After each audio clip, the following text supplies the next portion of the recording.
Vamos com o nosso primeiro tema. Depois de uma sessão no Supremo Tribunal Federal repleta de recados dos ministros Alexandre de Moraes e Dias Toffoli, o presidente do Supremo decidiu cancelar a reunião para discutir o Código de Ética para a Suprema Corte. Durante o julgamento lá no Supremo, o primeiro do ano, Alexandre de Moraes negou que integrantes da Corte julguem casos com os quais têm relação pessoal e Toffoli defendeu que magistrados podem ser acionistas de empresas, desde que não exerçam a administração. E aí eu ressalto mais uma vez que tanto Moraes quanto Dias Toffoli são alvo de críticas em meio ao caso Master. Alessandro Soares, primeira pergunta do dia. Diante do que disse o relator do caso Master no Supremo Tribunal Federal, ministro Dias Toffoli, eu te pergunto, magistrados podem ser sócios de empresas? Carol, veja, magistrados realmente tem uma certa, vamos dizer assim, entre aspas, razão o ministro Alexandre de Moraes, assim como o ministro Dias Toffoli, quando dizem que existem regras hoje, a lei orgânica da magistratura, existem regras específicas para magistrados no Brasil, existem impedimentos, existem suspeições possíveis de serem levantadas com relação a magistrados, ou seja, existe um conjunto de vedações que juízes e juízas devem seguir no Brasil hoje atualmente. Mas veja, a pergunta fundamental não é essa, ou seja, não é se existe ou não essas regras, né, mas se elas são aplicadas, como são aplicadas, se elas são capazes de cobrir todos os fatos relevantes, importantes e que de alguma forma podem atingir a instituição. Quando o ministro Dias Toffoli e o ministro Alexandre de Moraes de alguma forma lembram, né, que é possível que servidores públicos, e olha só, essa é uma regra realmente existente no âmbito da administração pública de maneira geral, de que servidores podem ser sócios de empresa, que servidores podem atuar no meio empresarial desde que não gerenciem, podem ter investimentos, etc. Isso é verdade de alguma forma, porque, veja, são regras já estabelecidas. Mas o problema fundamental não é esse, o problema é, será que esse tipo de regra, por exemplo, está coibindo certas ações? Será que quando nós vemos, né, repito, a questão de um ministro que pega carona em voo, será que as regras estabelecidas hoje são claramente colocadas de modo a vedar esse tipo de situação de um ministro?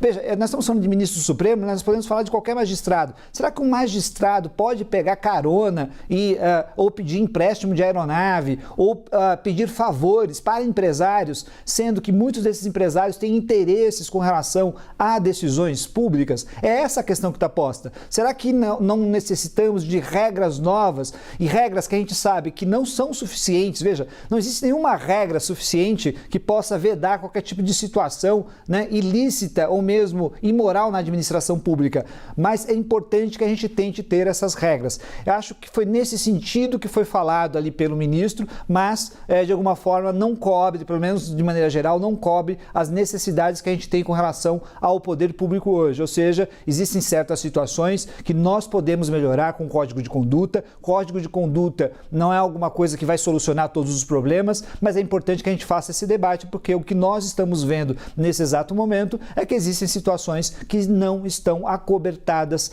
pelas regras estabelecidas hoje, nem pela Constituição e nem pela Lei Orgânica da Magistratura. Ou seja, sempre vale a pena a gente fazer esse debate, Carol.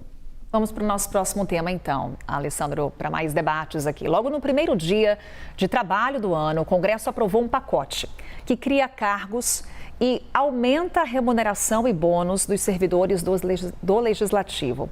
Mudanças que abrem caminho para ganhos acima do teto constitucional do funcionalismo público. Hoje fixado em pouco mais de R$46 mil. A proposta agora, Alessandro, vai para a sanção presidencial. E aí, Lula deve ou não vetar esses penduricalhos do Congresso, esse pacote aprovado por lá? Carol, a minha opinião é que o presidente da República deve vetar esse pacote. Mas veja, existem situações políticas que envolvem esse pacote. O Congresso Nacional fez um conjunto de acordos, né? E para que o presidente Lula possa realizar esse veto, é preciso uma pressão política muito forte, é preciso, vamos dizer assim, fatos novos todos os dias para que crie uma conjuntura política favorável ao veto. Por quê? Porque, veja, o presidente da República, ele tem um governo para tocar, ele tem projetos dentro do Congresso Nacional.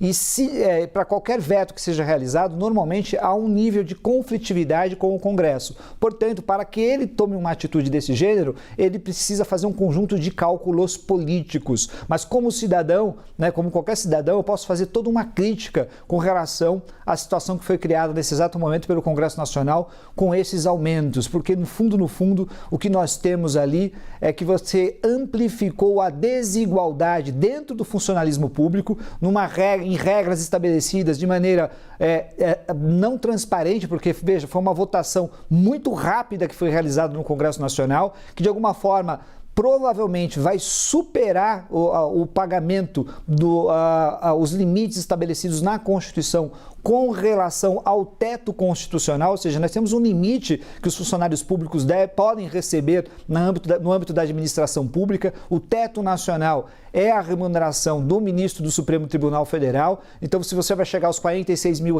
aí, pelo menos, e quando nós falamos de R$46 mil, nós estamos falando de um valor que é exorbitante quando nós imaginamos a realidade brasileira, onde praticamente 80% da população ganha mais ou menos até R$2 mil, ou seja, é uma desigualdade dentro do âmbito da administração pública, porque a maior parte dos servidores também nem chegam perto do teto constitucional, e é também uma desigualdade do ponto de vista social, ou seja, amplifica o fosso social brasileiro. E você tem aí a ultrapassagem do limite estabelecido na Constituição, que é o teto constitucional. É por isso que eu entendo também que qualquer valor que ultrapasse o teto constitucional, não importa a que título, já que nós imaginamos que esse teto hoje está em mais de R$40 mil, é inconstitucional. Então, por essas razões, eu acho que deveria haver um veto do presidente, mas reconhecendo que existe uma conjuntura política, existe um conjunto de situações que nem sempre são fáceis. E aí a gente tem que entender que é necessário uma pressão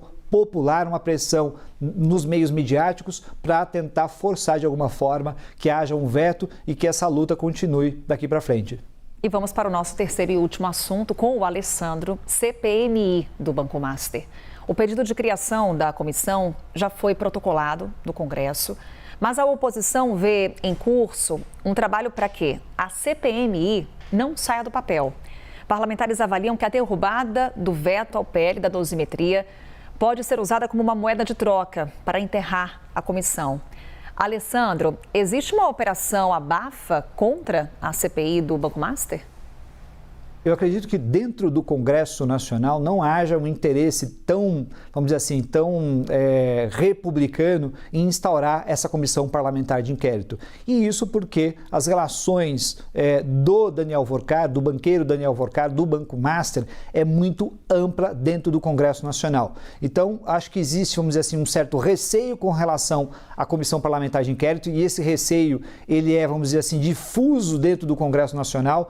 Eu não acho que de pronto esteja claro uma espécie de operação geral de abafa, mas talvez a atuação de diversos atores, mesmo que não coordenada, com relação ao caso Master, pode gerar uma espécie de situação onde você pede a comissão parlamentar de inquérito, você luta, né, você diz que você quer essa comissão parlamentar de inquérito, mas por trás você sabe que vão ser criados, e você mesmo também pode ajudar a criar certos obstáculos para que essa comissão parlamentar de inquérito seja instaurada. E isso tem uma razão muito simples. Por mais que não se saiba ainda muito claramente o que vai acontecer com essas investigações do Banco Master, por mais que nem todas as informações estejam claras, não se saiba exatamente quem será atingido, todo mundo sabe que quando você instaura uma comissão parlamentar de inquérito, é muito difícil você controlar essa comissão. Ou seja, a gente sabe até como começa uma comissão parlamentar de inquérito, mas normalmente a gente não sabe como é que ela termina. Então, isso pode criar uma espécie de palanque ou um palco de disputa política muito forte, e porque de alguma forma isso pode impactar os processos ou o processo eleitoral de 2026. E todo mundo sabe que isso tem que ser feito de maneira muito rápida. Por quê? Porque o calendário eleitoral, quando começar, os parlamentares saem de Brasília. Então, aqueles que querem, vamos dizer assim, de verdade a comissão parlamentar de inquérito, eles vão lutar muito para que ela seja instaurada pelo menos logo no começo dos trabalhos parlamentares. Os demais, vamos dizer assim, vão tentar ganhar tempo, porque se passar 1, 2, 3 meses e ela não for instaurada imediatamente, isso significa que vai se ganhar tempo e provavelmente essa CPI pode não vingar, pelo menos durante esse ano, em razão particularmente das eleições, Carol.